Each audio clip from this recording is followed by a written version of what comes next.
Imagine, for a moment, the Roman Empire. A sprawling behemoth of power, prestige, and peril. For centuries, its throne was the birthright of senators, the prize of generals born to command. But in the chaotic swirl of the 3rd century, the rules were about to be broken. This is the story of a man who was never meant to rule, an outsider who clawed his way to the very pinnacle of power, only to see it all burn down around him. This is the story of Macrinus. Our story begins not in the gilded halls of a Roman palace, but in the dusty streets of Caesarea in Mauritania, North Africa. Here, in the year 165 AD, a boy named Marcus Opellius Macrinus was born. He was a Berber, a man of the provinces, with no illustrious ancestors or senatorial connections to his name. His early life is shrouded in mystery, but we know he was intelligent, ambitious, and possessed a sharp legal mind. He wasn't a soldier, he was a lawyer, a bureaucrat. He climbed the ladder of Roman administration one careful step at a time, his skill and diligence earning him positions of increasing importance. His big break came under the notoriously erratic Emperor Caracalla.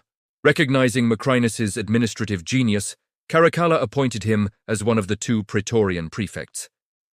This was an immense position of power. The Praetorian Guard was the emperor's personal bodyguard, the only army allowed within Rome itself. Their prefect was the emperor's right-hand man, his chief of staff, his head of security, all rolled into one. For a man of Macrinus's humble origins, this was the ceiling. It was as high as he could ever hope to go. Or was it? Life under Caracalla was a tightrope walk over a pit of vipers. The emperor was paranoid, cruel, and unpredictable. He executed senators on a whim and saw conspiracies in every shadow. Macrinus, ever the careful administrator, served him loyally, but a prophecy would change everything. Whispers reached the emperor's ear of a soothsayer who had foretold that Macrinus and his son, Diadumenian, were destined to rule. For a man like Caracalla, this was not a prophecy. It was a death sentence. Macrinus knew his time was running out. He could feel the emperor's gaze upon him, cold and suspicious. He was trapped. To do nothing meant certain execution. His only path to survival was to strike first. He had to do the unthinkable, eliminate the emperor. In the spring of 217 AD, Caracalla was on a military campaign in the east, preparing to invade Parthia. Near the ancient city of Carrhae, the very same place where Crassus had met his disastrous end centuries before, Caracalla stopped his procession to relieve himself by the side of the road. It was the moment Macrinus had been waiting for. A disgruntled soldier, recruited for the plot, approached the emperor as if to ask a question, and in a flash plunged a dagger into his back. Chaos erupted. In the confusion, the assassin was cut down, conveniently silencing him forever. The news of Caracalla's death sent shockwaves through the army. Who would lead them now? There was no clear successor. Into this power vacuum stepped Macrinus. Playing his part perfectly, he feigned grief and reluctance, but with the backing of the Praetorian Guard, his men hailed him as the new emperor. The army, needing a commander and tempted by the promise of a large bonus, acclaimed him. There was just one problem. Macrinus was not a senator. He was an equestrian, a lower social rank. He was the first man to become Roman emperor, without ever having been a member of the Senate. He was an outsider, an upstart. When the news reached Rome, the Senate was stunned, even insulted. But with the army behind him, they had little choice but to grudgingly confirm his title. Macrinus, the lawyer from Africa, was now the master of the Roman world. His first priority was the war with Parthia that Caracalla had started. Macrinus was no general. His attempts to face the Parthians on the battlefield at Nisibis ended in a bloody stalemate. Realizing he couldn't win a decisive military victory, he did what he did best. He negotiated. He struck a peace treaty with the Parthian king, but it came at a staggering cost. Rome had to pay a massive indemnity of 200 million sesterces. To the soldiers, this looked like weakness. They had shed their blood only for their new emperor to pay the enemy to go away. The first cracks in his authority began to appear. To pay for the peace and to try and stabilize the empire's finances, Macrinus made a fateful decision. He cut the pay of new army recruits, restoring it to the level it was under the earlier emperor Septimius Severus. While existing soldiers kept their higher pay from Caracalla, this created a two-tiered system that bred resentment and jealousy throughout the ranks. The legions, the very foundation of his power, began to grumble. They remembered Caracalla, the soldiers' emperor, who lavished them with money and fought alongside them. They looked at Macrinus, the pen-pusher who cut their pay and bought a humiliating peace, and they were not impressed.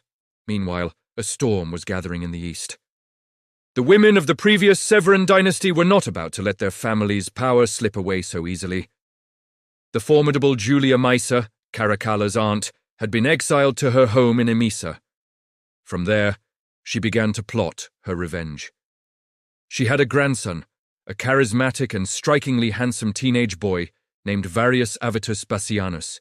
He was a priest of the local sun god, Elagabalus, and was known to the people simply as Elagabalus.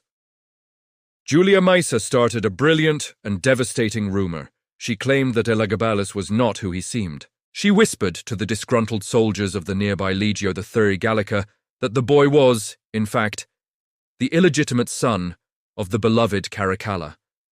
He was a true Severan, she insisted, the rightful heir to the throne.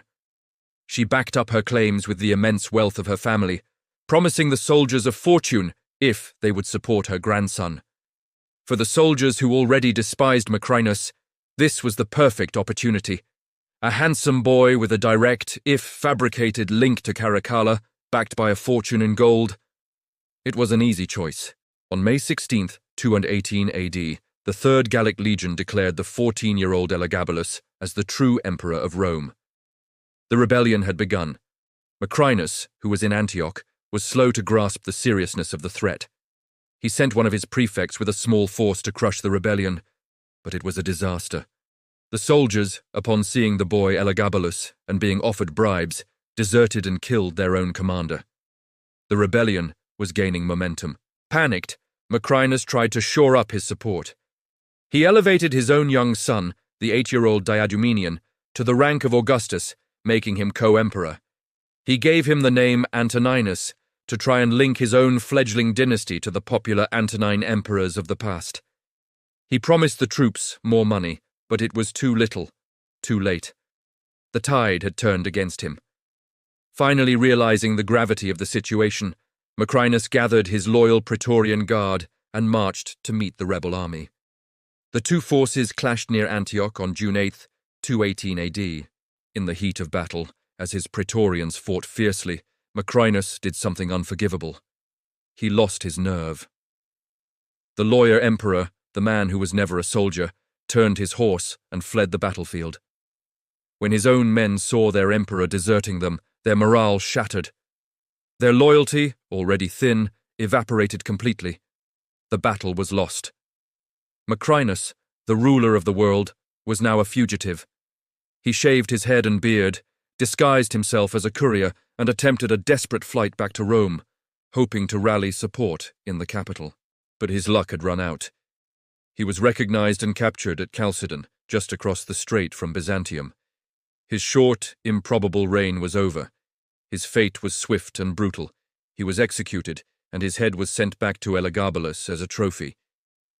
His young son, Diadumenian, who had been sent for safety to the Parthian court, was also captured and killed. The prophecy had come true, but not in the way Macrinus had ever imagined. He and his son had ruled, but for a mere 14 months. Macrinus's story is a dramatic, cautionary tale. He was a capable man, a skilled administrator who rose higher than anyone from his background ever had. But he seized power through treachery and could never escape its shadow. He failed to understand the psychology of the army, the true kingmakers of the era. He was a civilian in a military world, a bureaucrat trying to command legions. His reign, a brief, violent interruption between two dynasties, highlights the deep instability of the Roman Empire in the 3rd century, where the throne could be won with a dagger and lost on the battlefield. An outsider who became an emperor only to be cast down and erased from history. Thank you so much for watching. If you found this journey into the chaotic heart of Rome fascinating, please hit that like button and subscribe for more stories from the annals of history. Let us know in the comments which historical figure you'd like to see us cover next. Until then, stay curious.